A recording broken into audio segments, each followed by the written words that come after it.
he's determined to go for it. I'm not surprised that he's chosen autos. This has been something he's talked about for a long, long time, but extends also to auto parts. And there's about 192 billion more of auto parts that are caught up in this. And of course, 25% tariff on all cars imported into the United States from the 2nd of April.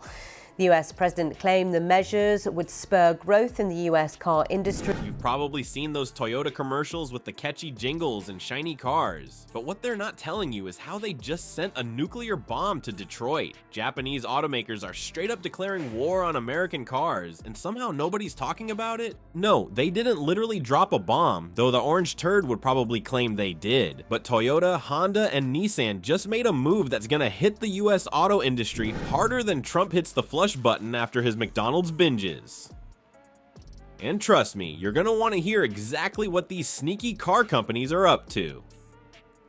Before we move on, I'd like to ask you a small favor. If you appreciate this content, please take a second to like this video and subscribe to the channel. Over 98% of you watch the videos without subscribing. It costs you nothing, but it makes a huge difference to us.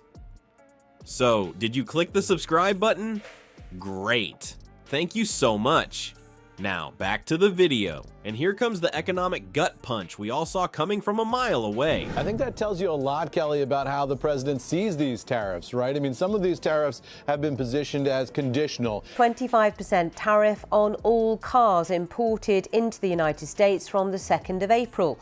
The US president claimed the measures would spur growth in the US car industry. Price tags on your next car are about to make your wallet cry. We're talking jumps of $3,000 to $5,000 for SUVs thanks to Trump's brilliant tariff plan. Who needs affordable transportation anyway, right? When economists warned that slapping a 25% tariff on imports would make vehicles more expensive, Trump probably thought they were speaking Spanish or something.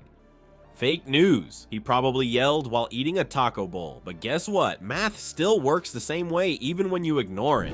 In this case, with these auto tariffs, this is not about behavior. This is not conditional. And seen before I was elected, we were losing all of our plants that were being built in Mexico and Canada and other places.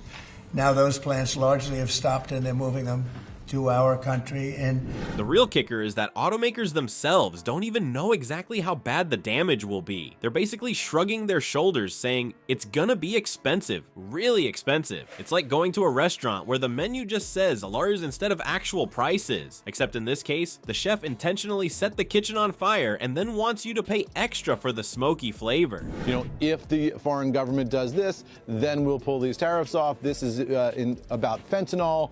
This is about other behavior.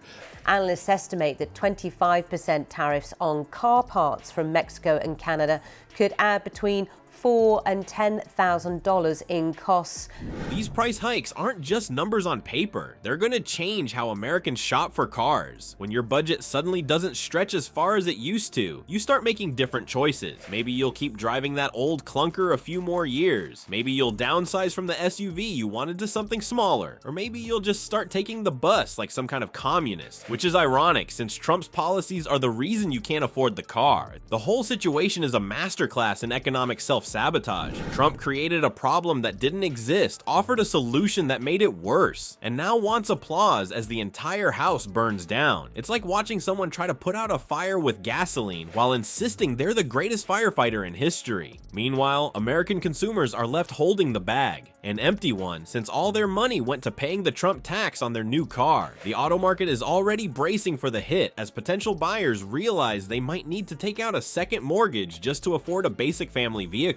What the president told me yesterday in the Oval Office was this is going into place and it's going to be 100% permanent. And I think certainly a manufacturing worker and saying we need to recreate the economy for those voters. And he sees this as his way to do that. Those empty wallet situations, they're just the tip of the rusty made in America iceberg. Behind the car dealership sits a massive network of small businesses that make our auto industry actually function. And they're dropping faster than Trump's excuses after getting caught in a lie. What happens when the companies making essential car parts can't afford to keep their doors open? We're about to find out, and spoiler alert, it's not pretty. And here's the thing nobody's talking about. 80% of automotive suppliers are tiny operations with fewer than 50 employees. These aren't the big corporations corporations Trump claims to be fighting. They're actual small businesses run by real Americans who Trump supposedly loves so much. But his tariff tantrum is about to send them straight to bankruptcy court. Today in the stock impact of some of these moves, and he said, yeah, but I care about the jobs, right?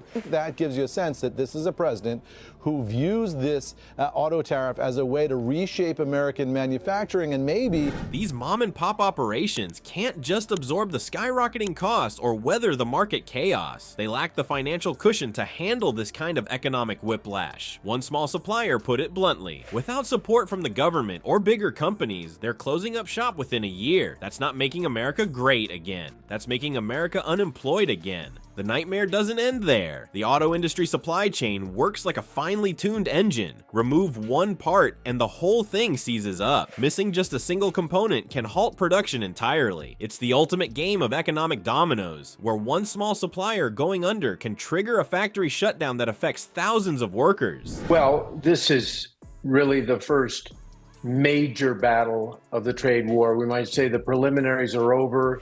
The reason it's so major, this is a $4 trillion industry worldwide. Industry experts are now painting a grim picture. Approximately 50,000 auto workers will lose their jobs in 2025. The states that foolishly trusted Trump's economic promises, Michigan, Ohio, and Tennessee, will be hit hardest. Factories are already shrinking, workers are getting pink slips, and local communities are watching their economic lifelines get cut. He's determined to go for it. I'm not surprised that he's chosen autos. This has been something he's talked about for a long, long time, but then also to auto parts. And there's about 192 billion more of auto parts that are caught up in this. And of course, meanwhile, Japanese automakers aren't just surviving, they're thriving. While Trump was busy tweeting about American greatness, Toyota became the top-selling brand in America. Japanese companies now control about 35% of the US passenger vehicle market, dominating especially in hybrids and EVs. You know, the future of driving that Trump keeps trying to kill. The irony is thicker than Trump's makeup. His plan to save American jobs is destroying them. His strategy to beat foreign competition is handing them market share. His promise to strengthen the economy is weakening it community by community. So there you have it, folks. Despite all evidence that his tariff plan was causing economic chaos, our orange friend kept insisting everything was just peachy, like a driver speeding toward a cliff while yelling, "This is fine." Trump refused to acknowledge the crash he caused. Meanwhile, Japanese automakers were busy playing 4D chess. Toyota, Honda, and Nissan didn't just adapt. They thrived by shifting production, investing in hybrids and EVs, and optimizing their supply chains. They basically beat Trump's tariff strategy without firing a shot. The irony is delicious. The guy who wrote The Art of the Deal got completely outmaneuvered by the very people he tried to punish.